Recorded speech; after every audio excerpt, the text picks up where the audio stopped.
Well, welcome to the Tokyo Mobility Show, and I'm at the Lexus booth. They have unveiled some incredible stuff. Behind me, this is the LS Concept. Now, LS used to stand for Luxury Sedan, no longer. It's now Luxury Space, and this is a six-wheeled minivan type vehicle. Two rear axles with smaller wheels, a large wheel up front, and inside a serenic cabin that's going to be quieter than a library. The powertrain could be electric, could be gas. They aren't really saying at Lexus, but this is the new face of Lexus. Who would have imagined a vehicle like this?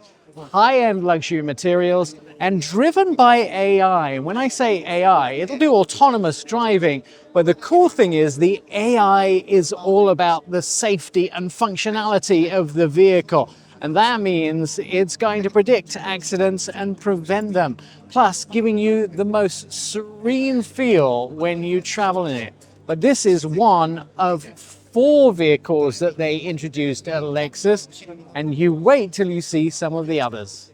So this is probably the most relevant vehicle for vehicles we're going to see in reality. This is the Lexus Coupe concept, and this is sort of an SUV coupe. Now, the cool thing about this is this shows the design language of what we're going to see in Lexus dealerships in the coming future. There's a lot of really cool stuff about these new vehicles. We're hearing stories about holographic controls for them. The screens, again, all the way across the front. Real wood materials, quiet cabins, stiffer ride. And that AI comes down to autonomous driving, as well as the fact it's going to cover for safety. Now, take a look at this vehicle. Those light signatures and that Lexus illuminated name across the front, you're probably going to start to see that in production vehicles coming up. Of course, SUVs being the biggest vehicles that we see in the United States, and this coupe concept, this very nice SUV, is probably going to be more reality by 2027.